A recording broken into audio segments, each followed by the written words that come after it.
Day. I need a book. You don't need that pie, though. Earl needs that pie. The pie is for me. The pie's for Big Earl. Big dog. Yeah, big dog. Big dog. That'll work. A little bit more. He videos it and then posts it on Facebook. Well, actually, Did you do this live? well, this is live. He's doing this live. He used to do 3 a week. Okay. All right, welcome to A Course in Miracles. Welcome on Facebook Live.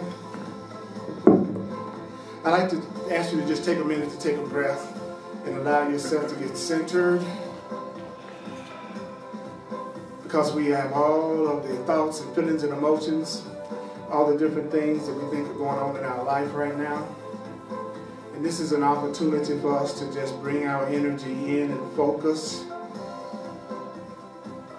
And A Course in Miracles is a course in correct perception. The Course teaches that we have correct perception. It's a miracle. It's called A Course in Miracles because it teaches that if we have a correct perception of things, a loving perception of things, a forgiving perception of things, it's a miracle. So this is an opportunity for us to bring in some new thoughts. The Course teaches that if you will give yourself new thoughts, that will give you new emotions and feelings and reactions, then you'll have peace of mind. The goal of the Course in Miracles is peace of mind.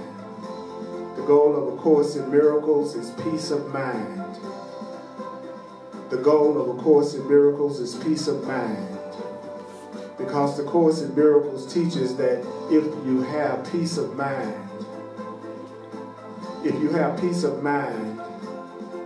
then you can hear the voice for God, the voice for spirit, the voice for love guiding you every minute of the day. We're all receiving guidance every minute of the day. We're all receiving inner guidance every minute of the day. We don't hear the guidance according to the Course because we're listening to the voice that we made up. We're listening to what we're telling ourselves. We're listening to the stories that we're giving ourselves. And the Course says if you're listening to the stories that you're giving yourself, that is why you feel conflict. That conflict comes from the stories that you're telling yourself. Conflict comes from the stories that you're telling yourself. Your conflict is coming from the story you're telling yourself. Your conflict is coming from the story you're telling yourself.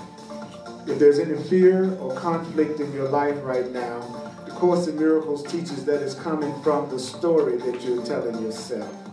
I repeat it over and over again because the Course says that it's through repetition. That it's through repetition that you change your mind. So I'll say it again. If you're feeling any kind of conflict right now, if there's any area that you feel conflict or fear in right now, that's the area that you're listening to yourself. That you're listening to what you are telling yourself. Wherever you feel conflict is where you're listening to the story that you're telling yourself. The Course teaches that whenever a person is going through conflict, they're thinking about the future or they're thinking about the past. That you're either thinking about something that happened in the past or you're thinking about what might happen in the future. If there's fear and conflict, you're telling yourself a story. You know what the story is. So how do you learn the Course in Miracles?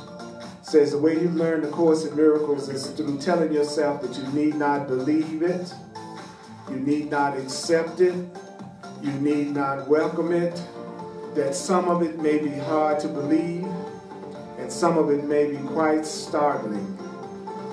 Some of the stuff that I'm going to say to you today might be hard to believe. Some of the stuff I say to you today might be hard to believe.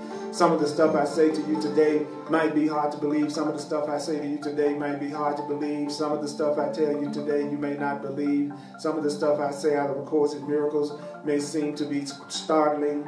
Some of the things that I say in A Course in Miracles may be hard to believe. You're not asked to judge and analyze the ideas at all. We're not being asked to analyze and judge the ideas at all, even though we probably will because that's how we do things.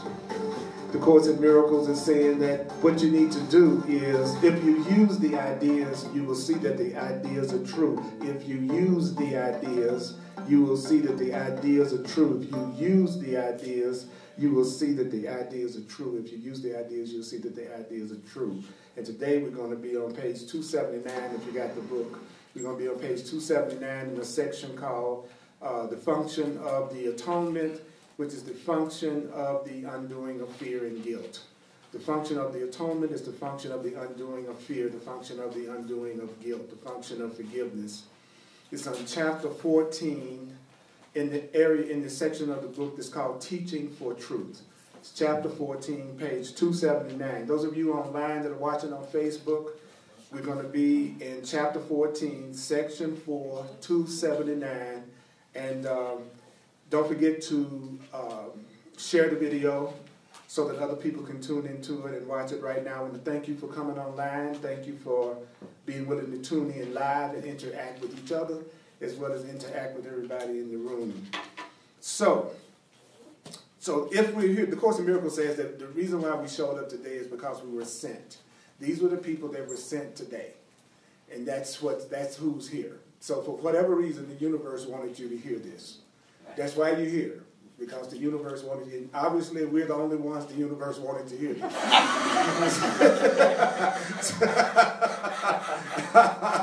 So we're very special. We're very special. We're very special today. It was made just for us and several hundred people online. Just an intimate group of people. Okay? So what I'm going to do is I'm going to put the focus on hearing what it's saying and getting the message out of it. And I'm going to go through the paragraph and go through the paragraph and go through the paragraph until we have some idea of what we just heard. Because the Course in Miracles says over and over again, it's the hearing of it and the remembering of it that makes the difference, and not the analyzation of it. So so basically it says, okay, what is your function? What is your function here? What's your function in the plan? What's your function in the atonement? And the Course in Miracles teaches that some of the definitions that it gives of atonement is the undoing of fear, the undoing of guilt, the escape from concepts that we have, forgiveness. The Course in Miracles has its own definitions for the terms that it uses in the book, not the definitions that we necessarily learn. And today it says, and also atonement is the recognition of your innocence, the recognition of our innocence, the recognition of our guiltlessness. What the Course teaches is in direct opposition to what those of us learned in probably fundamental basic Christianity, which is you were born in sin and guilty, and the Course in Miracles says, no, you were born in total innocence, sinlessness, and innocence. The world you're looking at is the world that is the result of people believing that they're flawed and guilty and sinful in some way. So we already see the result of us looking at ourselves. It's the world we're living in that seems to have so much separation and division and fear. So the Course is saying that when you, at first sentence says, when you accept a brother's guiltlessness, you will see the atonement in him. What does that mean? When I accept your innocence, that's when I'll see it in you. I won't see the love in you, and I won't see the innocence in you until I begin to accept that it's there in the first place. Most people do it just the opposite. I want to see you as already expressing the innocence, and then I'll acknowledge that it's there. And the truth is, you do it just the opposite. I don't see things in you until I believe they're there. So I won't see the innocence and the atonement and the forgiveness in you and your guiltlessness until I accept that it's there, that there's some part of you that is innocent, that is guiltless. And the Course says, and by proclaiming it in your brother, you make it yours. So how do I get to the point that I see myself as innocent? I got to proclaim yours. This is the way I used to do it. I'm innocent, you're the problem. I'm innocent, you're guilty. I'm good, you're bad.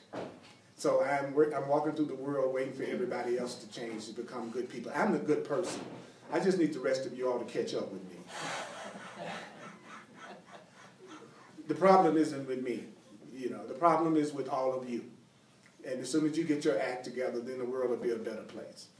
But the Course just told me, by proclaiming it in you, that's how I make it mine. So what I'm really hearing is the answer to the question, how do I see myself in a loving, sinful, sinless, guiltless way? How do I truly love myself? How do I see myself as innocent? It's telling us. Well, The real way that you do it is I got to see it in you. If I'm really serious about seeing the love and the goodness in me, I have to be willing to see and proclaim it in you. It's easier for me to do it with people I don't know. Oh, yeah. Do you feel me? I feel it. Usually the upset that I have is not with strangers. If I be honest with myself, my greatest judgments are usually reserved for the people that I think I know, that I'm intimate with, that are closest to me. Not the stranger walking down the street. With the stranger walking down the street, I'll just pass by. No, if the stranger walking down the street, hopefully I'll greet them. But every time I think I've ever hurt myself in my life or I've gone through pain, 99% of the time in my entire life, it's been through or by someone I thought I knew. Whether it was a family member, a partnership, a relationship, a co-worker, the pain that we tend to experience is not coming from the general public. It's coming from our special relationships, usually. There's always exceptions, but they're very rare. Okay? Therefore, if I'm going to accept innocence in me, then I have to be willing to accept it in you. By proclaiming it in your brother, you make it yours, and universal law is you will see what you sought. So I'm going to see what I'm looking for. I'm going to see in everybody around me what I'm looking for. Have I lost anybody so far? Okay, sentence number 1. When you accept a brother's guiltlessness, you will see the atonement in them. So when I accept your innocence, that's when I'm going to see the love and the peace and the innocence in you. I love it. For by proclaiming it in your brother, you make it yours. So I'm going to proclaim it in you in order to make it mine, because I'm going to see in you what I'm looking for. I'm going to see in you what I'm looking for. Then it says, you will not see the symbol of your brother's guiltlessness shining within your brother while you still believe it's not there. I'm not going to see the innocence in you if I don't think it's there. I'm not going to see the love in you if I don't think it's there. I'm not going to see the goodness and the freedom in you if I don't think it's there. I'm not going to see it if I don't think it's there. So that applies to our president. That applies to everybody. I'm not going to see it if I don't think it's there. I'll never see what I don't think is there. So consequently, I'm always seeing what I think is there. So what you are seeing in your life is what you are seeking to see in your life, according to this. You're seeing what you want to see. That's what everybody's seeing. They're seeing what they want to see. And I'm going to give you a chance to comment and answer questions when I finish the paragraph. Okay, then it says, your brother's guiltlessness is your atonement. So your innocence is my healing. So I'm giving you Course in Miracles definitions of these terms. Atonement is healing. It's another term for healing. So seeing you as innocent is going to be my healing. Seeing you as innocent is going to be making me aware of my innocence.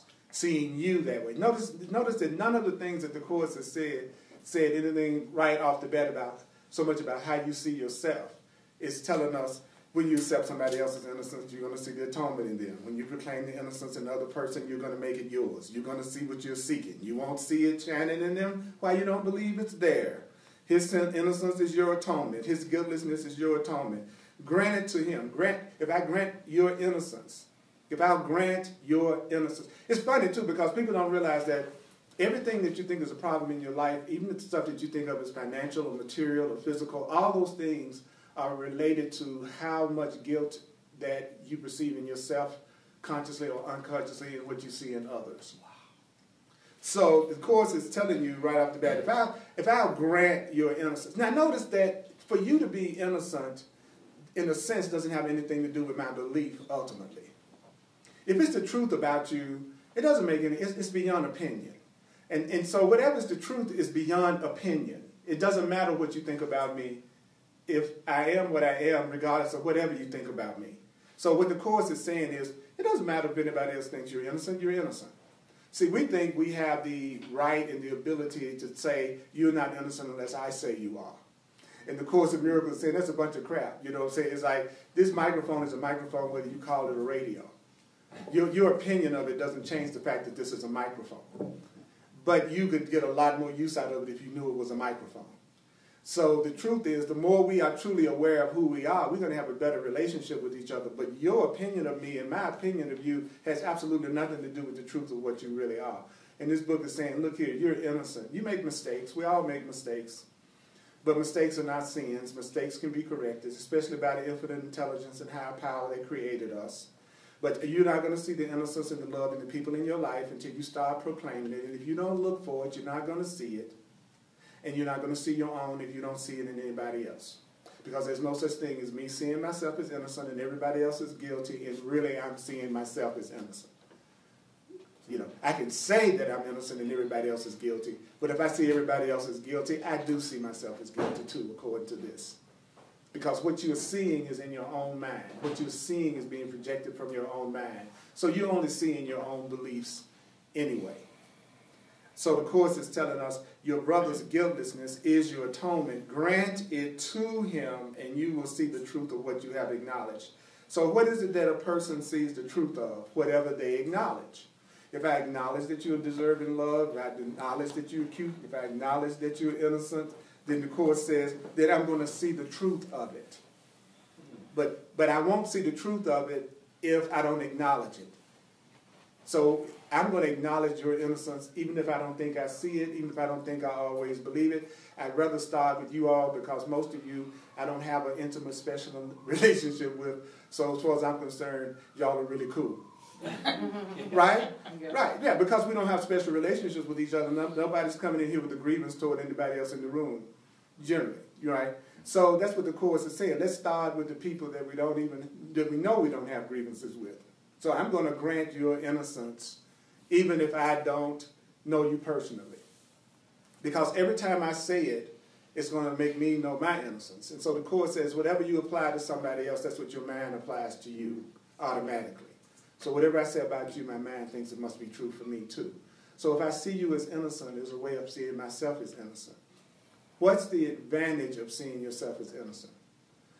If a person sees themselves as guilty, the Course says that's a request for punishment because we've been taught that guilty people deserve to be punished. Mm-hmm. Right? If you see yourself as guilty, you're asking for punishment. If you're asking for punishment, you get the punishment. You get the punishment in different forms. Relationships that suck, money situations that cause you problems, health issues, any form of lack of peace is a form of self-punishment according to the Course. And that's coming from an unconscious or conscious belief in guilt or sin. It's the Course's premise. So it's no advantage to me if I'm trying to see everybody else as guilty because it increases the idea of guilt in my own mind, which means it increases my challenges and punishments and upsets in my own experience. That's where people's upset come from.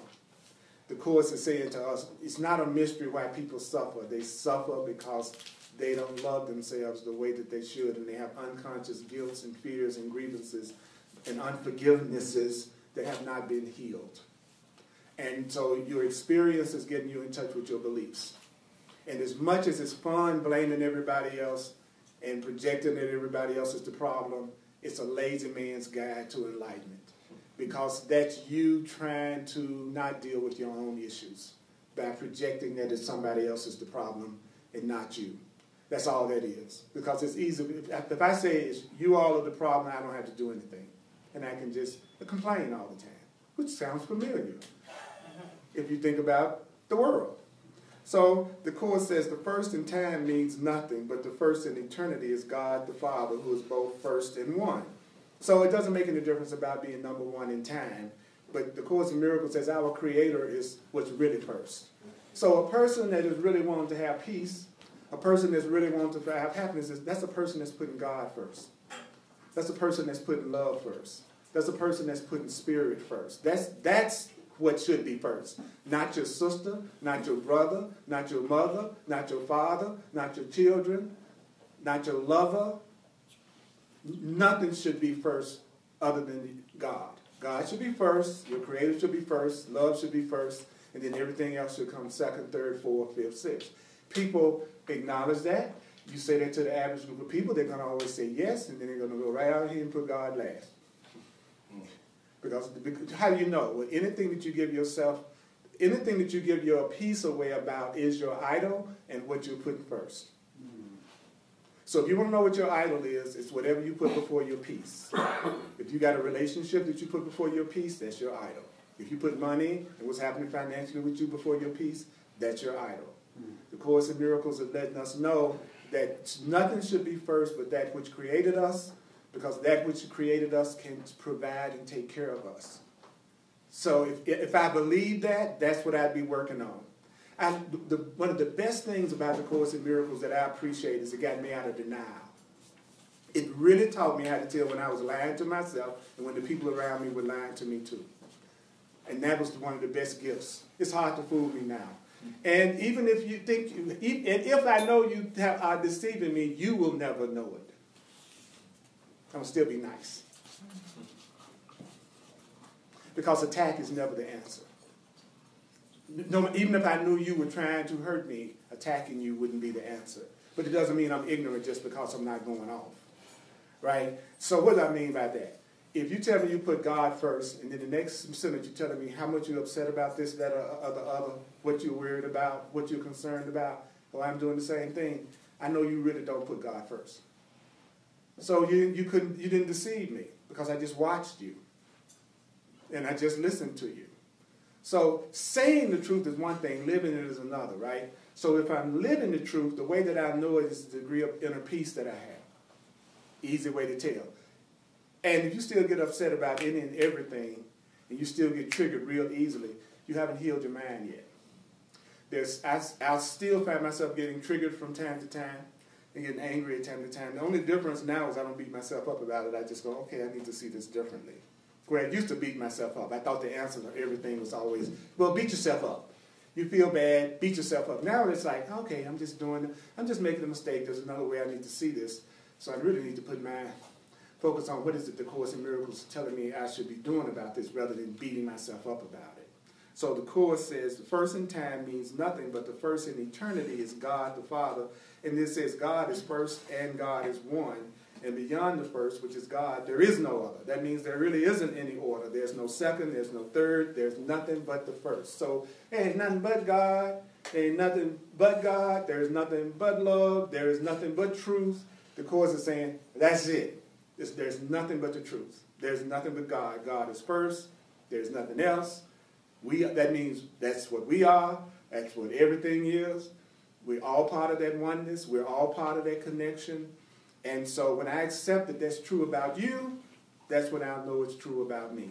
But Earl cannot be guiltless and innocent and sinless all by himself. Earl can't be the only one that's loving and lovable and deserves love. If you don't deserve it, then I won't think I deserve it. That's what the Course is telling us. Doesn't mean we have to accept it. Doesn't mean we have to like it. Doesn't mean we have to even believe it. Because don't forget, your belief doesn't have anything to do with the truth or something. So we need to let go of that idea that our belief is such a big deal as far as the truth of something. It might be a big deal as far as you believe in it, but it has nothing to do with the truth of something. Your belief has nothing to do with the truth of gravity. You could say you don't believe in gravity, and if you jump off the building, you're not going to fall up. So you could debate with me all day, but it wouldn't have an effect on gravity. So the Course is saying it too. You can debate with me all day. You are loving. You are lovable. You're innocent. You deserve love. You deserve the support of God in the universe. I don't care what you think about yourself. And I don't care what anybody else thinks about you. You deserve help. You deserve love. You deserve joy.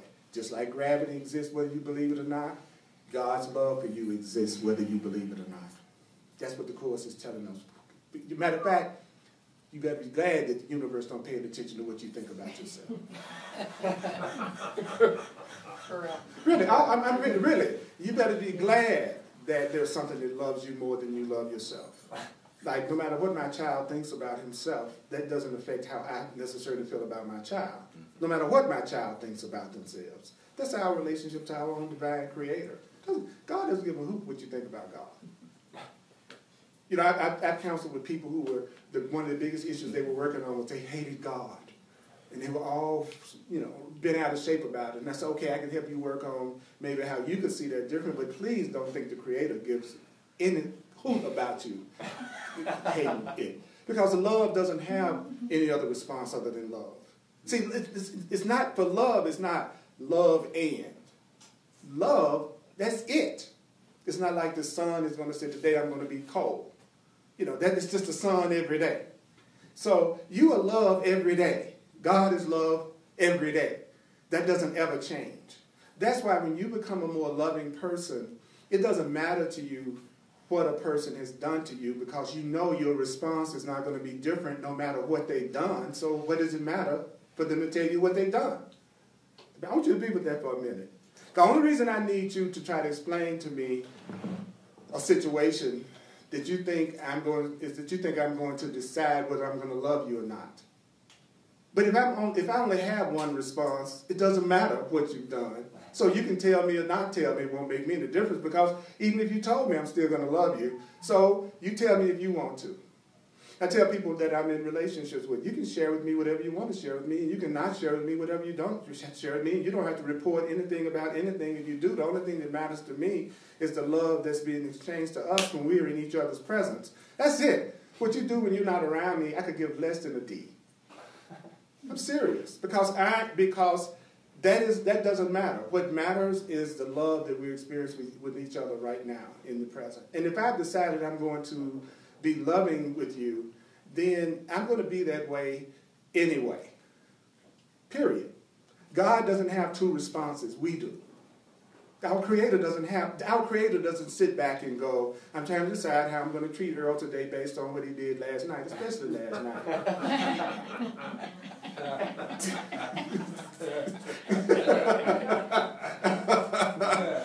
We do. We're the judges. We're the one that's always trying to decide whether or not somebody's going to pass our test. And then the court says, you know why you're even doing that? Because you're only concerned about anything that's a threat to your specialness anyway. That's all you ever worried about. Am I still as special as I think I want to be in this situation or circumstance or with this person? That's all that matters anyway. People who you don't want to be special to you, you're free anyway. It's the people who you think are special to you that you got the most rules for. It's not the people you don't love. You love the people you don't love, and you don't love the people you love. What? Yeah, well, the people I don't love, I leave them alone. They can come and go as they please. They're totally free. They can do whatever they want to do. They don't have to report to me. I don't have a grievance about who they were with last night and what they did with them. Those are the ones I say I don't love. Now, if I love you, where are you? Who you with? What you doing? What you're saying? Be back in 2 hours. Then tell me what you did. And as a matter of fact, just put a GPS in your underwear. I just want to know where you're at. Everywhere you go. You can't even go to the bathroom and I don't know. And guess what? I love you. And then we say all that in prison and stuff, and then we always end it with, and you know I love you. No, I know you fear me. Because you treated me like I'm somebody you're afraid of. Somebody that I'm afraid you're going to hurt me. So the Course in Miracles says we have everything directly opposite here, and then we wonder why there's so much chaos. So any comments or questions about that first paragraph, which is basically saying we need to proclaim the innocence in each other and what it is that we want to experience in ourselves in each other, and that God should be first. That's the first thing. Yes, my brother. So this thing where it says, you will not see the symbol of your brother's guiltlessness shining within him while you still believe it is not there. That's right. So the deal is, some people, I just can't see it. I cannot see their guiltlessness. Mm-hmm. But the way the Course got me by this is by this, and this is what saved me. It was like everybody's a child of God. Everybody's a child of love. You know, and if everybody's a child of love, then there is innocence. It's there. Maybe I can't see it in their behavior, but it's there because of where they come from. I love that. Thank you, brother. The Course in Miracles says God wouldn't be so unfair as to leave our healing and our forgiveness up to the people around us. Yeah. And I'm just a paraphrase, but see, that's the kind of stuff that sold me on the Course in Miracles. So see, that makes sense to me. That if God really loved me, God certainly wouldn't leave my healing up to y'all. Right? If the universe really loved us, it would actually do for us more than we do for each other. That's what I'm saying. So I'm not putting you down. That's the truth. Y'all don't care about me as much as you do you. You don't. And I don't. You don't go to bed at night thinking about, did Earl eat today? You don't. You don't worry about if Earl is going to have rent. You know what I'm saying? We all like this. So I'm just saying, let's just get real with each other. We don't know how to love the way God loves. The people that get that kind of attention from us are the people who are special. That's who gets that kind of attention. I will kind of be concerned about whether or not you pay your rent next month, but that's provided you don't try to borrow the money from me more than once. And this month I might help you with your rent, but I ain't helping you with your rent next month and next month. You see what I'm saying? So even when we do it, it's conditional and it's limited. So the Course says, rather than beating yourself up about it, because that's just the way we are, because of how we've learned to be, then let's just focus on the other way of being, and that we have a teacher that can teach us how to go there. So it isn't about pretending that we are who we are not. We've already been told, you're innocent, you're lovable. That's what you really are. You don't know it. You hang out with people who don't know it. Y'all reinforce the unknowingness in each other, and then you wonder why you don't see it. Then you join with more people who are the same way, and you call it a culture in a society. And a society is nothing but a group of people sharing the same belief. That's all culture is. When I saw in some societies it was okay for you to have 20 wives, and that sounds very masochistic, but it's okay, I can go with that. And it would be nothing I'd aspire to, believe me. You think about it, And in some societies it's not okay, right? Then if it was really true, it wouldn't work like that. If something is true, there's no exception. See, I don't care what country or what culture any human being is on the face of the earth. They're all going through basically the same bodily functions and things I'm going through every day. And see, that's the part that's true. But all the culture, morality to me is the most ridiculous thing that I see people getting upset about, because it varies from culture to culture, group to group, people to people. So it's all made up. And I spotted that it was made up when I was really young. So it was like, okay, people are making themselves feel guilty about stuff that they're making up. I'm not falling for that. And I'm seeing how guilty they're making themselves feel about something that God don't even care about. I used to hear stuff like, God would be upset about the length of the skirt a woman wore to church. Or women couldn't wear pants to church when I was growing up. So the creator of the universe is trying to keep the universe of the universes together, and all the stars and moons and everything working and saying, hold it! You got a miniskirt on. It's like, see, that sounds really petty to me. That doesn't sound like, and my God wouldn't say that anyway. My God would be glad.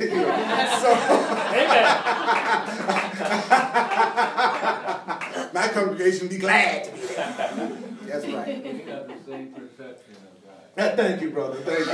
I'm glad that's what the truth says. You can never be alone, no matter what you believe. No matter what, you'll never be alone. The wildest thing you can think of, Google it. Somebody's doing it on the internet. You're never alone in anything you think of. It's impossible. Your wildest imagination can't come up with something that you're the only one. And that's good news. Anybody else? I just love how the Course has that humor where it just puts your ego in its spot. I think the line is, your understanding of the truth is not a powerful contribution. Right. I love that. Like, Your understanding is not a powerful contribution to the truth and makes it what it is. That's the quote. That's it. Because as a teacher, I see that constantly. I see people driving themselves crazy in classes trying to understand it. They think that that's going to make it true if they understand it. I'm so glad I can fly from here to Memphis to visit my family without knowing the laws of aerodynamics and how the airplane works. So our understanding has nothing to do with us achieving our goals. I have to know I just need to buy a ticket, get on the plane. See, that's my part. And that's what this is saying. Your part is to say, my brother's guiltless. If I want to know my guiltlessness. Don't try to understand how all that works out in the long run. It says it's going to take you right to healing. See, that's the way I am after. So if I could tell anybody anything about this after 38 years of studying it, forget your analyzation of it. Forget your trying to understand it. Just remember what it's telling you. What do you mean, Earl? If when you accept somebody else's innocence, that's when you're going to see it. If you proclaim it in them, that's how you're going to make it yours. Put God first. Put love first. Focus on that. Anybody else? Before I go to the next paragraph? It's not about how much we cover. It's about if we hear what it's saying. That's all I'm interested in. Everybody's clear. If I gave y'all the pop quiz, y'all could make A's, huh? Y'all got it? Y'all got it totally down, huh? Huh? All right. Okay. All right. Remember that this afternoon when you're going out on somebody. See, we have Denver traffic just to test the reality of what you just heard. That's right. That's right. If you can handle Denver traffic, yeah. So, okay, y'all ready for the next paragraph? Online, thank you. I see y'all's comments, and y'all doing some incredible comments, and I'm glad that we have all this together right now. Okay, here we go. You who belong to the first cause. Who's the first cause? God. Created by God, like God, and part of God. So what does that say? That you were created by God, you were created unto God, you were created a part of God. The Course says God is love. The Bible says the same thing. God is love. So love, so you could say you who belong to the first love. So everybody's sentimental about their first love. And created by love, like unto love, and part of love. So who are you? I am part of love. I was created by love. I'm just like love. And it says, you are actually more than merely guiltless. So the Course in Miracles says, you know what? You all are innocent, but you're more than that. You're innocent, but you're more than that. What does that mean? Then when you're reading the Course, you can say, what does that mean? Then go to the next sentence. What does that mean? It means the state of guiltlessness is only the condition in which what is not there has been removed from the disordered mind that thought it was. I love those kind of sentences because those are the kind of sentences that bring people to their knees because they want to go, what the hell did you just say? Then you want to say that. I heard him say that, but I don't know what he just said. Let me read it again so this time you'll not hear it again. Okay, you ready? Okay. It says the state of guiltlessness is only the condition in which what is not there has been removed from the disordered mind that thought it was. So when you're in a state of innocence, it's the condition in which the guilt which wasn't there in the first place, what was not there, was removed from the disordered mind that thought guilt was there. So when you say you're in a state of innocence, you're only saying it because you're finally trying to get to the point that you don't think you're guilty. So the only reason why I'm having to say to myself I'm innocent was there was a part of me that thought I was guilty, but I never was. So let's go back to the sentence. The state of guiltlessness is only the condition in which what is not there, guilt, has been removed from the disordered mind that thought it was. I have a disordered mind. What does that mean? It means that I think I'm guilty. There's a part of me that thinks I'm guilty. There's a part of me that thinks I've done things that are guilty. The book is saying I'm not guilty. So when I tell myself I'm guiltless and I tell myself I'm innocent, that's me recognizing that I'm not what I was telling myself I was. You're not. And so what is the purpose of a holy relationship? What is the purpose of a truly loving relationship? For me to always to remind you that you're not what you think you are when you think you're something other than love. That's what a real relationship is. A real relationship is a relationship in which I never let you forget your sinlessness and your guiltlessness. An unreal relationship is one where I'm in a relationship with someone that's always reminding me I am guilty, I am bad, I am sinful, which is what we call the average relationship. You need to change. You just slow down, you're selfish, you don't care nothing about yourself, you don't know how to give. So that's not holy, in case you're wondering. That's not a holy relationship. That's a helly relationship. Then there's a holy relationship, then there's a helly relationship. Okay. All right. Okay. So what is the state of guiltlessness? It's the condition in which what is not there has been removed from the disordered mind that thought it was. This state, and only this, must you attain. What is the state that you must attain? A state where you think your mind is guiltless and innocent. See, people say the Course in Miracles is complicated only if you're not reading it. I said it again. The Course in Miracles is hard for people who are not reading it, who are not studying it. Because what could be more simple than you being told, when you finally see yourself as innocent, what you've really done is you've reached a condition in which you stop thinking about yourself in a way that's not true. And that's the only state of, he said, that's the only state of mind you need to achieve.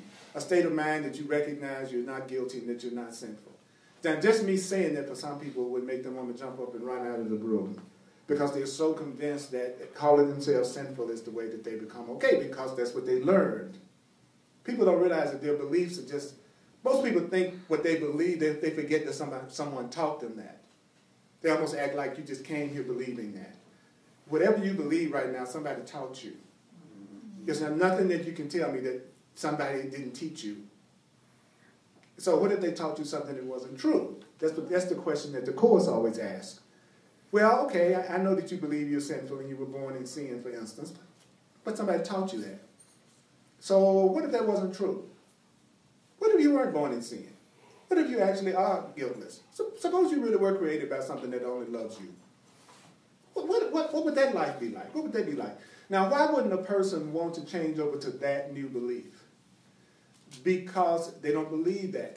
They have accepted and believed that they're guilty and that they're bad, and they really don't want to change that idea yet because there's a payoff in that idea. And that payoff is they've been taught that that's what's going to get them to heaven. That's what's going to get them help. And you see it acted out when you see people doing really ugly, violent things. They're calling for help. That's their way of calling for help. That's their way of saying, they're screaming, help me, help me. You know, you don't shoot 20 people and not have issues. No sane person is going to do that. That's why I always think it's funny when they say they're going to give them a test to see if they were sane. To me, that's like the definition of overlooking the obvious. You know, you shoot 500 people. No, you're not sane. But you know why people don't want to see it as insanity? Because if you see it as insanity, that person won't get the death penalty. You see, the reason why we don't want to see them as sane is because we believe punishment is correction. And so the Course says, so therefore you really want that person to be punished. That's why people get upset when the shooter kills themselves. See, you killed yourself after you killed 20 people. You didn't give me a chance to do it. Mm-hmm. So I'm mad at you for committing suicide after you shot 20 people. Why? Because I wanted to punish you, and you denied me the opportunity to punish you for what you just did. Think about it for a minute. Why else be upset that they took their own life? I didn't get a chance to punish them. We didn't get a chance to punish them. So the Course in Miracles is saying to us that until you do what? Until you achieve the state of guiltlessness and innocence, you will still think that you're separate from God. So people go, well, why do I think I'm separate from God? Why do I think I'm separate from my Creator? Why don't I know the presence of my Creator? He says, because as long as you think you're guilty, you'll never feel the true presence of your Creator.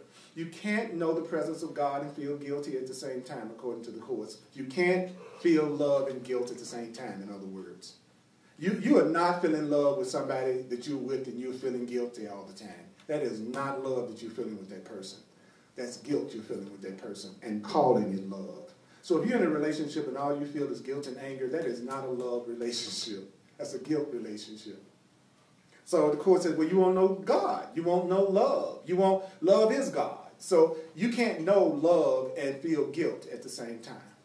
And as your mind has a state of innocence, he says you won't know the presence of God. It says in the very next sentence, you can perhaps feel God's presence next to you, but you won't know that God is one with you. So I can kind of, he's saying you can kind of sense that God is there, but you want to know that love is there. I want to know love in my life. I want to know God in my life. I don't want to just sense it. I don't want to sense y'all might love me. I want to know you all love me. And so why don't I know you love me? Why in this room we don't have tears because we're feeling so much love from each other? He said, well, I tell you why. You don't have the state of guiltlessness. You don't have a mind that believes you're completely innocent. If you did, we'd all feel each other right now in a way that blow our minds. That's what I meant when I said that you can't fool yourself when you're doing the Course. If the Course says, if you're in the presence of love, you can't resist it. So if I was loving you, then I couldn't resist you. If you were really loving me, you couldn't resist me. You couldn't sit back and say, I'm going to decide whether or not I'm going to love Earl today. If you felt true love and I felt true love, we couldn't resist each other. The fact that we can sit around and decide who we're going to love, we're not deciding who we're going to love. We're deciding who we're going to make special. That's what you're deciding. I got 3 people trying to date me. Which one do I want to make special? It's not which one do I want to love. Because love wouldn't choose between the 3 people. Love would just love all 3 of them. It's like a farm. It's like you're on a farm. Old MacDonald. You know what I'm saying? I'm looking for it. Like, Yeah, I know it. See, that's the thing that's shocking about the Course in Miracles, and that would turn me on to it, is because when you read it, you can't hide. You can hide with other books. You can't hide with this one. If a book says love is irresistible and you resisting everybody, the book has either got to be wrong or you. And you know who you're going to say is wrong, right? The book. You're going to say the book is wrong. And that's what it says. It's a line, he says, either God is insane or you are. Which one? I love that question. He said, if anything this book says is true, then everything you've learned is completely wrong. Or if you believe what this book, what you believe, then everything the book is saying is wrong. It's one or the other, in other words. Either God is insane or you are. Because God is saying you deserve unconditional love and everybody else does too. And it's eternal and it never ends. And we're responsible for our experience and we're not victims of it. And you say you're a victim of everything. God is outside of you. You're guilty. God could somehow condemn you. Either one of those things are true. He says, but not both of them. So you got to make a choice because your world is going to be a reflection of whichever one of those you agree with. So let's say I'm trying to see myself as innocent, which would create a life of peace. You know why? Because an innocent mind doesn't believe it deserves to suffer. An innocent mind doesn't believe that it deserves to suffer. Even we get upset when we think an innocent person went to prison. We don't believe that an innocent person should suffer. So the Course in Miracles says, so therefore, if you focus on your innocence, what you're saying to the world and to yourself is, I don't deserve to suffer. So you don't. If you say I'm guilty and I'm sinful, you're saying I deserve to be punished, and then you attract all kinds of relationships and situations that cause you pain, and you suffer. So okay, let's say that right now, I know I have guilt, but I'm trying to move beyond my guilt, and I'm trying to experience my innocence so I can experience my abundance and my joy that goes with that. But I would get in a relationship with somebody who thinks exactly the opposite of that, and they believe that they're guilty and sinful, and they believe in guilt and sin, and they believe in projection and blame. Are we going to have a really fun time with each other? Or will we always be arguing and debating and missing? You know what's going to happen, right? So you can tell what you want to experience by who you're attracted to.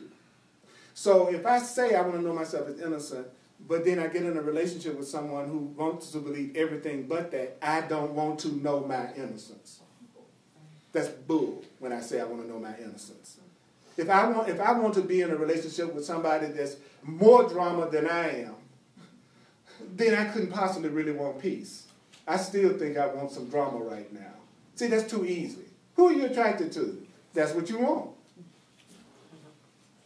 What? Could it be that easy? Yeah. Who are you attracted to? That's what you want. That's what you think you deserve. That's what you think you value. The ego can't stand that's too simple. It's got to make it more complicated. Earl, that can't be that simple. Yes, it is. If my goal is to know my innocence, and I'm consciously choosing to be in a relationship with somebody who's always telling me what's wrong with me, how I'm not enough, they're blaming me, and they're trying to make me feel guilty about everything I do, I couldn't possibly want to know my innocence, and therefore I couldn't possibly want to know God, because I know God through my innocence, so I need to have a situation that is increasing my belief in my guiltlessness. So if a person puts a guilt trip on me, I'm out of there. Personally. If a person tries to use guilt to manipulate me, you can count on Purdy being gone. You will not use guilt to manipulate me. You got to come up with something else. But guilt is my ultimate red flag. You try to put a guilt trip on me, I'm out of here, because I know you're really trying to hurt me. And I'm really trying to hurt myself by being with you, because we're going to both be telling the universe, whoop my butt, punish me. Then I'm shocked when I have financial problems and health problems and relationship problems and job problems and car problems. And we don't realize those are all physical manifestations of the idea of guilt. That's deep. Yeah. So, stop it. Right. What? Stop it. We act like we can't do that. It's like, what? Stop? What do you mean? No, just stop. Don't you dare give that person your phone number. Don't you dare go deeper. The Course says recognize misery and go the other way. It didn't say recognize misery and analyze it. It didn't say recognize misery and process it. It said, if I'm walking down the trail and I see a bear coming at me, I don't stop and say, let's talk about it. Let's work this out. Nobody would blame me if I went running the other way. Do the same thing with people that you know exactly the opposite of what you say you want. Run away from them. What? That means I'm not committed. No, it means you don't want to be committed. Because that's what's going to happen. You're going to be committed sooner or later because of what you might do to them. You might be committed for a long time. It's a lot of people out here. You don't have to put yourself through a million changes about one person. It's not like whoever you with is the last person on earth. You're not that special. Isn't that great? Isn't that great? You know, but that's the one your ego is going to want most of all. That's the one that the part of you that thinks you deserve to be punished and go through pain, it's going to want them so bad. They're going to turn you on. All your passion is going to be just blazing for them. Your ego just can't think about them all day and all night long because it's, oh, this is the person I can use to keep them separate from God. This is the person I can use to keep them separate from their abundance. The ego is saying, oh, this is the person I can use to keep you thinking that you are a body. Oh, this is the person I can use to make you forget your spiritual identity and how innocent you are. Ooh, get them, get them, get them. And then we turned on by them. Then the person is loving and peaceful and kind, loving and peaceful. I'm not turned on by them. Let me put them over there in the friend zone, quick as that pop. Hey, you're on seat number 1 in the friend zone, but you're not giving me any conflict. You're not condemning me. You're not judging me. You're treating me like I have value. You're gonna be my friend, right? Friend. But old John, the guy that's the hellion on earth. You know, that'll be the one that, I just can't wait to see John. Oh, John. But it gets to the point that changes as you wake up. I swear it does. It flips. And people who are constantly judging, criticizing, condemning, unconscious, have no desire, you're not turned them back in the least. They don't move you out. Then you start to get moved by the ones that are loving and kind and giving and conscious. So it does flip. But you have that in-between period where you're kind of still going back and forth between the both of them. And so don't condemn yourself for that. Just keep your goal on your way, the state of guiltlessness. Keep your focus on the state of innocence. So your best friend is the one that's reminding you that you deserve love and that you're innocent. That's who you want to be in love with. It's not complicated. Sorry. Love to make it more complicated. So, I'm married to a woman. We're going to be 18 years married on the 3rd. All right, and our marriage has grown, and I keep setting her free and loving her, and I watch her evolve and just grow. It's been a beautiful thing. But yesterday, I don't know why I did this. It was like unconscious. I tried to make her feel guilty about something, you know, and I was like, and now I'm going, you piece of shit. You tried to make your wife feel guilty. What's wrong with you? You see, that's how the ego works with me. I know it's trying to get me. And it's like you said, it's a mistake. It's not a sin. I don't need to be punished. But that's my conditioning, man. It's hard. And that's why that's why you should be gentle with yourself. Right? We all got that program. But you said, why did I do that? But then you answered it in the same sentence. But you said, why did I try to make her feel good? And you said, well, I made myself feel like I was a piece of it, right? Well, that was why you did it. That was why you did it. So that you could make yourself feel guilty. It was your ego's attempt to perpetuate itself by making you feel guilty. And it knew it could make you feel guilty by condemning your wife. See, sometimes we'll use our spiritual path to try to make ourselves feel guilty. It's like y'all are here how you should be all loving and kind, and then you go back to being your regular self. Can you leave the room? And then your ego says, see there, you've been studying the Course in Miracles for 2 minutes, and look, you're not able to love everybody. You know what I mean? And that's what happened. Your ego went, oh, I'm hungry. The fearful part of you, your ego was like, oh, I'm starving. He's being more loving. I need some food. And so your ego, the part of you that wants you to be punished, went, okay, what could he do that would really make him feel guilty? Well, make his wife feel guilty, right? So immediately your ego made you say something to your wife so that you could do exactly what you did, which was to put yourself down, which was to take you out of the state of guiltlessness, which would perpetuate your sense of separation from God, because when you feel guilty, you can't know God. So it was an ego defense against the truth. Does that make sense? And that's exactly what all of us do. We'll be on this path, and sometimes we'll act a bigger fool than we've ever acted ever. And that's just our ego trying to take us back to that old state of mind of guilt, because it knows we're changing our minds. It knows that's a part of you that knows you are trying to recognize how loving you are. So it's got to defend itself by coming up with something to make you feel guilty or angry. You know, so a person who first gets into the truth, then their ego is going to try to get them in some type of a relationship that reinforces their guilt and their old way of being. And you need to be aware of that. Your old self is not going to give up without a fight. Your old belief system isn't just going to go, okay, you really love yourself, so okay, I'm going to go now. You know, it's going to try to, your old thinking is going to try everything in its power to make you keep on going in that direction. That's why you have to read and study and meditate. You got to. You got to. You had your hand up and then I'm going to let you talk to Dominic. That's Queen. where I've noticed a lot of the same pattern as I go through this process, and it's that's where the exercise has really helped. The one that, you know, that I don't perceive things as reality has been helpful, and also that I'm not angry for the reason I'm angry, for the reason I believe. Yeah, for the reason I'm never upset. And so what I've found, because you know, why am I lashing out at the kiddos or something? And it's like, okay, there's something else going on. I'm fearful about something else. At least, you know, we're catching it. Before I would have not even caught it. That's right. So. That's right. In other words, be grateful for the awareness. For the steps and improvements that you have made. Right. See, we try to go from a 0 to 1,000 immediately, rather than just being grateful that. Think about how much you did that on a regular basis at another time in your life. That's what I'm saying. So for you to do it every now and then is really something you should be acknowledging yourself for. You know, and it may sound, and a part of her asked for it. So I know people don't like that either. But everything is a co-creation. It's no accident that you said that. In other words, there was a part of her that wanted to hear it.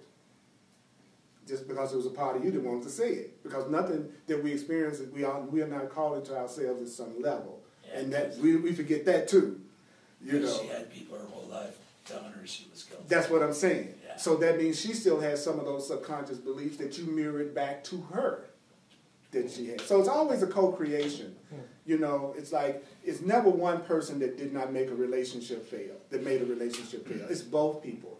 It's both people that made it work, or it's both people that made it fail. There's no such thing as I was the one that did everything right, and he was the one that did everything wrong, or vice versa.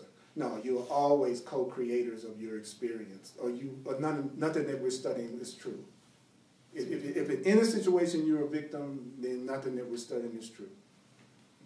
So there are no exceptions. There's nothing that's ever happened to me that at some level my soul did not call that to me as part of its growth experience. I don't care what it was. It was part of my soul growth. Whatever it was. That is so hard. But it doesn't make it untrue. I know. And so it's good to say it's hard. Yeah. But it doesn't make it untrue. So it's okay. Like, remember how the Course says, no matter what your reaction to the ideas may be, use the ideas. That's what it means. It means you may not like what I'm about to tell you in this book, but still use the ideas. You know, why? Because if I'm not a victim, then I have some control over what happens. And that's the advantage of not seeing yourself as a victim. It puts you in a position that you can see it differently. That you no longer have to. Because most people who've been a victim of anything, I've noticed, continue to make themselves a victim of it over and over, even long after the event is past. So they play it over their mind, over and over in their mind. So they're reliving that instant that's gone. If they see themselves as victims, you keep reliving the instant. If you go, okay, that was for some reason I called it to myself, and it was a lesson that I learned from that, and I'm going to bless that as being somehow for my own best interest, even if I don't know how, I'll let it go. But if I think of myself as a victim of it, I'm just going to keep running it over and over again and perpetuating it and making it even stronger. What? The idea that I can be a victim. So then I'm shocked when I create another situation that it looks like I'm a victim of. But of course, you've been focusing all your attention on the idea of being one, so why would you be surprised when you start to have other things manifest that make you look like a victim? But if I go, I'm responsible at some level that benefited me, I learned something, then I don't have to repeat the lesson. I don't have to go through that lesson anymore. Because the lesson is for me to own it. That is the ultimate lesson, is for me to say, I'm not a victim of this. That is the lesson. So if I'll actually say that, I've just gotten the lesson from anything I've ever gone through that caused me pain, so there's no need for me to experience that again, because the real lesson was for me to not see myself as a victim anymore. That's the lesson. See? Powerful stuff. Powerful stuff. I'm going to do one more right quick. Can you handle it? Yeah. Okay. It says, well, actually, I'm going to finish that paragraph. It says, for until you do what? Until you recognize that your mind is innocent, you cannot know God. Know God. The Course says know means absolute certainty. I will not have absolute certainty of love of my Creator with a guilty mind. With the guilty mind, I will not know. I'll kind of sense the presence of God. I'll kind of sense the presence of love, but I won't know love as long as I think I'm guilty and sinful. I won't know God as long as I think I'm guilty and sinful. I won't know freedom as long as I think I'm sinful and guilty. I won't know my true abundance as long as I think I'm sinful and guilty. I'm repeating that over and over again because that's a simple idea to try to remember, but it will make all the difference in the world in your life. I'll say it again. You will not know, according to this, you will not know God, know your connection to your Creator when you are seeing yourself as opposite and different from your Creator. Your Creator is innocent. Your Creator is love. Your Creator is not guilty. Your Creator is not sinful. So I have to see myself that way if I would know and join with that same type of consciousness and mind. I can't have a fearful mind and join with love. To join with love, I got to be like it. Does that make sense? If you're going to merge with something, oil and water doesn't mix. Right, because they're two different things. So I can't be different from God and ever truly join with God. I can't be different from love and truly join with love. And that's what all it's saying. I'll never know God as long as I see myself as guilty because I'm seeing myself as God is not. And we pride ourselves. I was taught to see myself as opposite to God. I was taught to see myself as opposite to love as possible. As a matter of fact, it was arrogant and almost blasphemy to say I'm a part of God and that I have the same attributes that God has. That's like it being blasphemous for an eagle to say it has the same characteristics of its parent. Of course, I'm going to be just like my parent. So therefore, I'm going to fly like that and everything else, So that's all Course is trying to get us to see. You are not different from God. You are part of God. You were created by God. You are a creator. That's why your life is the way it is, because you're a creator and you don't know it. You're creating everything that's happening to you and you don't know it if you're miserable and unhappy. And in the area that you are unhappy in is where you're the creator of it, but you're not owning it. So wherever you're unhappy is where you're the creator, but you're not owning it. You're beating yourself up about it, or you're projecting, or you're blaming. That's just the truth about it. So that every part, my financial situation is my creation. My relationships are my creation. Whatever's going on is my creation. And so how do I get out of this? How do I get out of this? Well, it says the way you get out of it is seeing your brother is innocent. Right. We got it at the very top of the hour. But it doesn't look like seeing me as innocent will get your MasterCard bill paid. So people don't want to use it because the Course says when you can't see the relevance of the answer, you don't use it. If you don't see the connection between seeing someone in yourself as innocent and your health situation, you're not going to use the idea of seeing yourself as innocent because it doesn't seem like it directly is related to your financial situation. So what happens? I don't use the ideas. And then I say I'm studying the Course and my life isn't changing. But no, you're not using the ideas. You're hearing that if you really want to have peace to see your brother and sister as innocent, but Earl, you'll walk out of the door and you'll say your financial situation is based on the cost of steel, if I'm a steel worker. You see what I'm saying? We'll go out, I'll say, well, the reason why my relationship isn't working isn't because I'm not seeing myself as innocent and my partner is innocent. My relationship isn't working because he's selfish. And he's going out and staying out too late. See, the Course is saying, if you don't use the answer, you won't give the answer an opportunity to show you that the answer is true. And why wouldn't the person use the answer? Because they don't understand it. I don't understand how that works, Earl. It didn't say you'll understand it was necessary. It said use it. It said use it. Use it even if you don't believe it. What could get easier than that? We know how good we are at saying stuff we don't believe. That's not a ridiculous request of us. We do it all the time. We always say stuff we don't believe. Oh, honey, that's the prettiest dress I've ever seen. My God. You know, so it's like, we always say stuff we don't believe. You know, oh, I love everybody. That's so funny when I hear people say that. Yeah, okay, you love it. Your real self does. That ego sitting in the chair doesn't. Yeah, that ego sitting in the chair has lots of special relationships. A whole lot of them, right? So the last line goes, it says, you can perhaps feel his presence next to you, but cannot know that you are one with God. When what? When you don't see yourself as guiltless and innocent.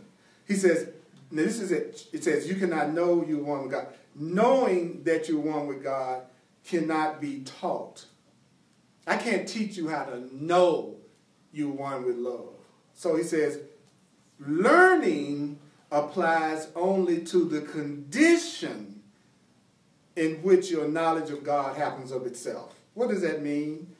It means your knowledge of God, your certainty of God, your being in the experience of God, no one can teach you that any more than I can describe to you what an orange tastes like if you've never had it. You have to have the experience of it. He said, but what I can teach you is how to get rid of the blocks to seeing yourself as innocent. And when you get to the point you see yourself as innocent, that is the condition in which God will be known. So the intermediary step is, I don't believe in God and love like I should. I'm going to get rid of the blocks to me knowing that I'm innocent and loving.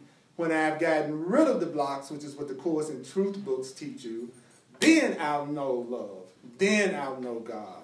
Then I know my true happiness. Does that make sense? You don't go straight from, I'm a miserable person, to the bliss of all of enlightenment.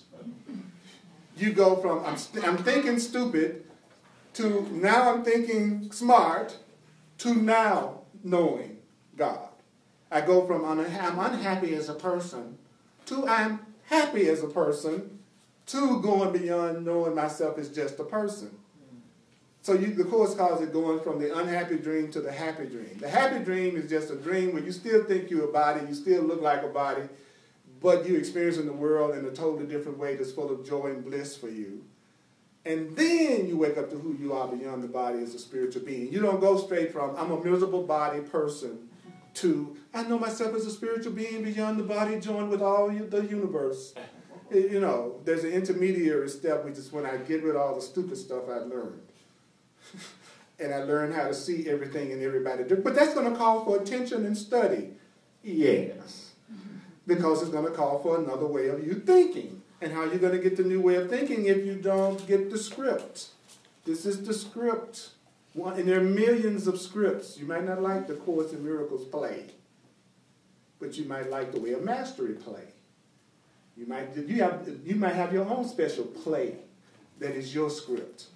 And if it's not this, the truth will come to you another way. That's what I love about it.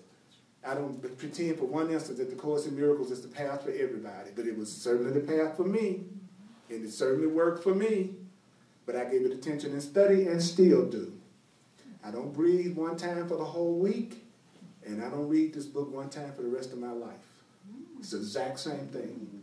You don't eat one meal for the whole week. So yeah, you got to do the truth every day. It can't be, oh, I read my lesson 3 years ago. No, sorry. This is going to take, it might take a little bit more than that. Just like saying I'm surviving off the meal I ate 3 months ago. Every day. Breathing. Every day. Breathing. Same as breathing. Every day. Every day. Don't expect to get the results of something you don't do. Stop expecting to get the results of something you're not doing. Because even if God is taking care of you anyway, which God is, you won't recognize it. And you'll still say you're not being cared for, and you'll be surrounded by blessings that you don't even see. I hear people complaining all the time about not having loving people in their life, and I'll be sitting up there going, well, I'm pretty loving. I'm pretty sane. They don't even see me. It's like I'm not even sitting there. Because what? You see what you seek, and you see what you believe about yourself. So I wasn't reflecting back to them what they believed about themselves, so it was like I did not even exist. And that's how you know in the beginning whether or not to get involved with somebody in a relationship. If they don't even see you, what makes you think they're going to see you later? They don't see you right now, and you're sitting there, and you know the beginning is the honeymoon period. You're getting their best behavior now. So if they're acting crazy at the very beginning, you think they're going to get saner? That's when they're at their best behavior. It's in the beginning that we try to impress people. So it's like if they're not treating you in a loving, conscious way now, they're not going to do it 6 months from now unless they have a big change of mind. The Course says there are no private thoughts. That once you really learn this, nobody's hidden to you. You know what everybody around you is thinking, because there are 2 ways of thinking. They think there's a lot of different ways of thinking. The Course says that there's 2 ways of thinking. I'm thinking from the perspective we're separate in body, so I'm thinking from the perspective we're one and with spirit. And he says there's a whole world that goes with either one of those. So you talk to a person 5 minutes, you'll know which one of those they're coming from, as well as yourself. So you know what they're going to do before they even do it. And that's how you keep from being hurt. You won't be hurt because you're aware. Awareness is what protects you from pain when you're no longer going to attack people in defense. You know, in other words, if I'm not going to attack everybody to protect myself, how do I have safety in the world? Well, he says, well, the way you have safety in the world is you have consciousness. You are aware.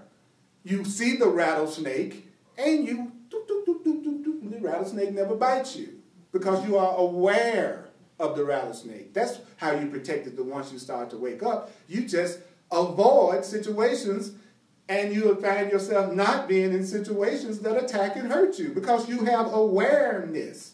And stuff that you don't have the awareness to avoid, those are things you're fated to experience. And there's a lesson that you're going to get out of that because you were determined to have that lesson. You follow me?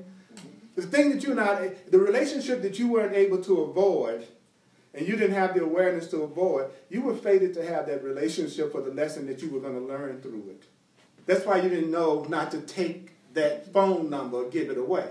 The job that you were fated to have, to learn and experience, was the job that you didn't have the awareness not to allow yourself to be hired for. So don't beat yourself up for the choices you made in your unawareness. The choices you made in your unawareness were lessons that you absolutely had decided you were going to learn. So let's say you have a drug addiction of some type, and you keep not having the awareness not to do what you're doing to hurt yourself. Well, then that is a definite lesson you have decided to give yourself that way. That's what I mean by fate. You had a choice. You didn't see the choice.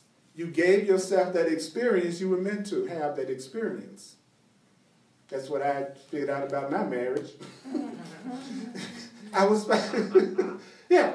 fated to get married when I was 19 years old and have the experience that I had because I had no awareness to do anything other than that. So I don't beat myself up about anything that I did before I became more conscious. But now for me to enter a relationship with somebody that I know has no interest in truth or taking responsibility of spirit, that is not my fate. But if I do it, it is my fate.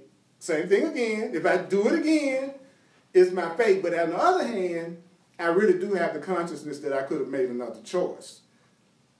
So that's what's going to happen to you now. If you never listen to me again, if you never pick up another book, you all know now. So you can go back to sleep, and you can pretend you're a victim, and you can pretend that you're guilty, but there's a part of you that knows that's not true now. So you won't be able to pull it off and really enjoy yourself.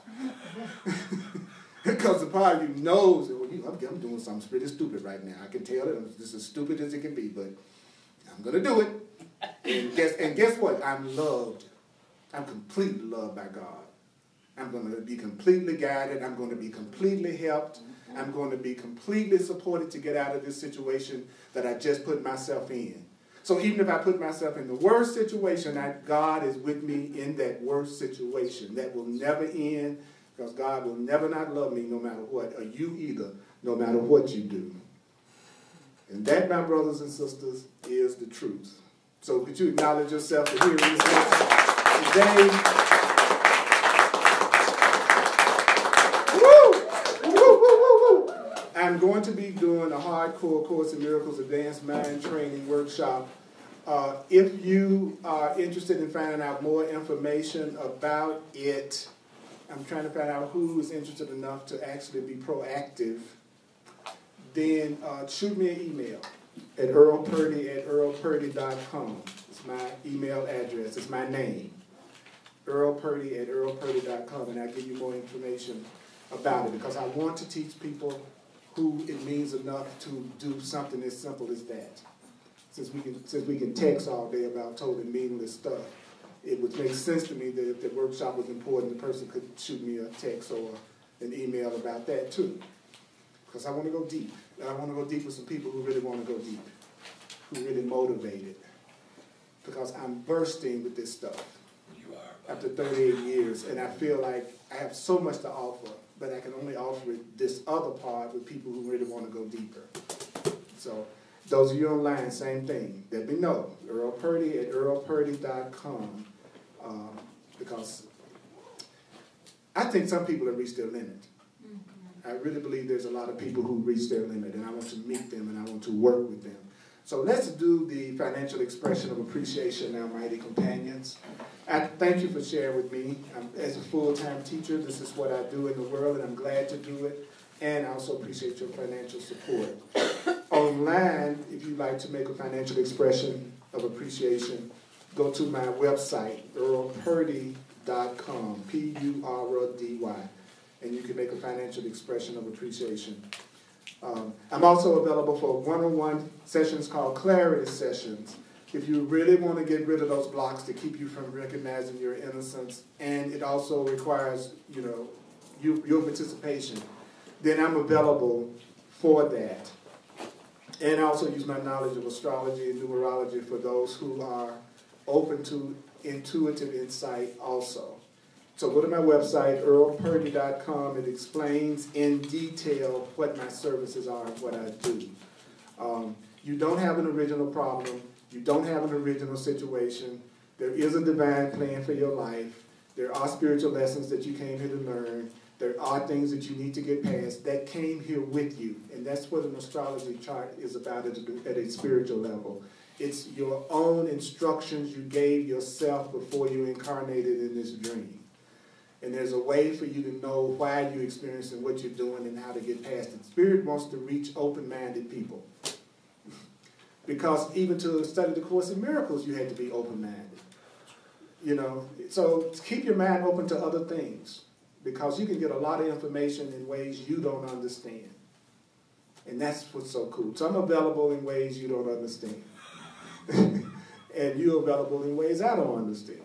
So Tuesday nights, The Way of Mastery on Facebook Live at 7 p.m. Mountain Time. Thursday night, Hardcore Course in Miracles, 7 p.m. Mountain Time. And of course, 1 o'clock p.m. we do our Course in Miracles class here.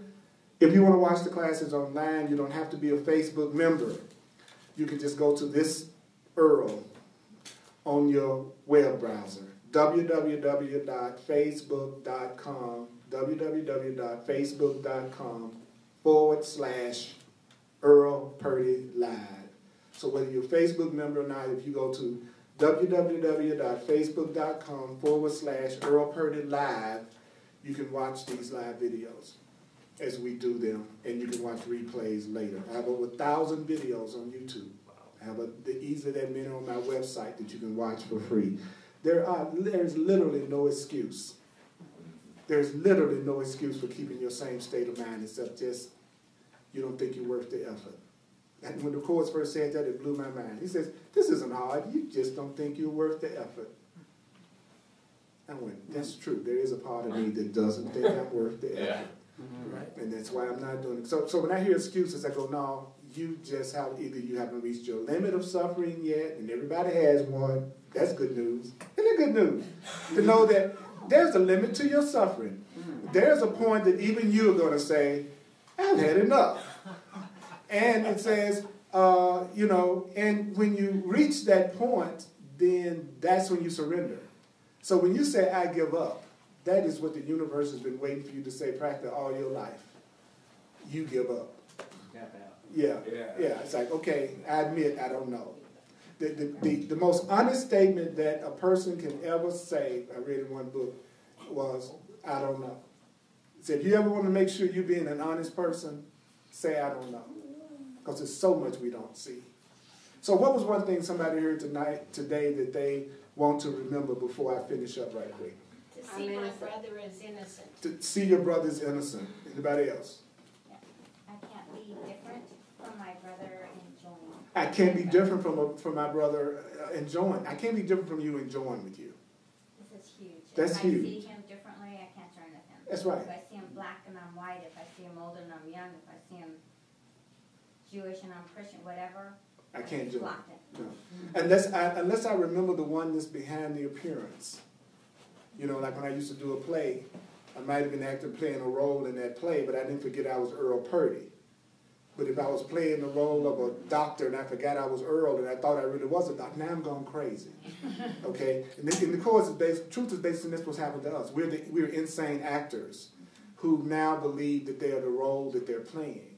And that's what's making us, you really believe you're a mother. And some people have actually called you that. You really believe that you are a father or uncle or cousin, or he says all of these are roles, or a body. He said they're all roles.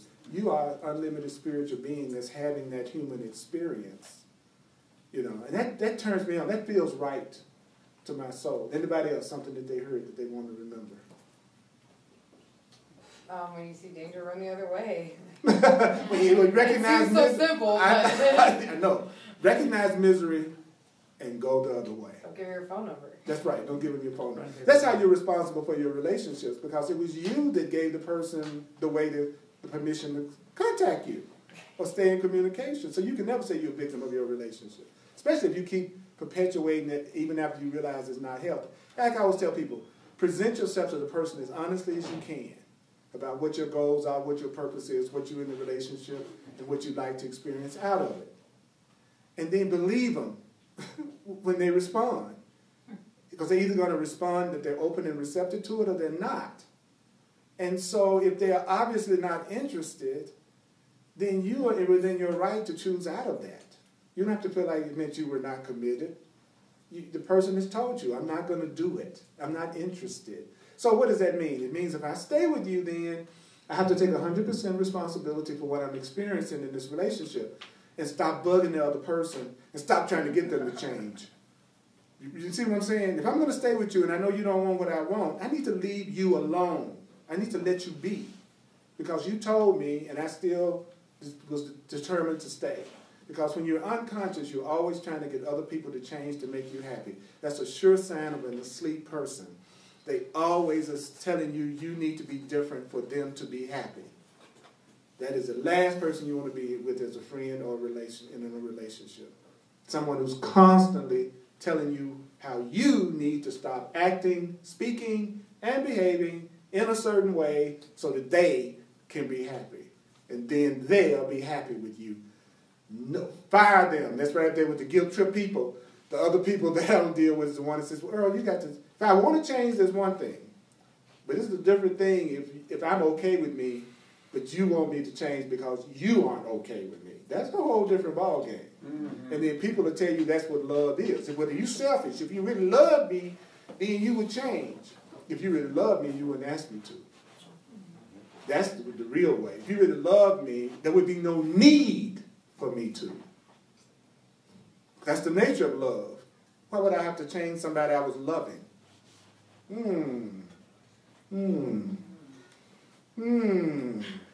Somebody at the hand of over here. Yes, my dear. I learned lessons through faith when I exercised a lack of awareness in my choice. Y'all get that? The thing I'm saying about faith? that, yeah, when you're not aware enough that this was something that you really wanted to experience, don't forget that. Anybody else?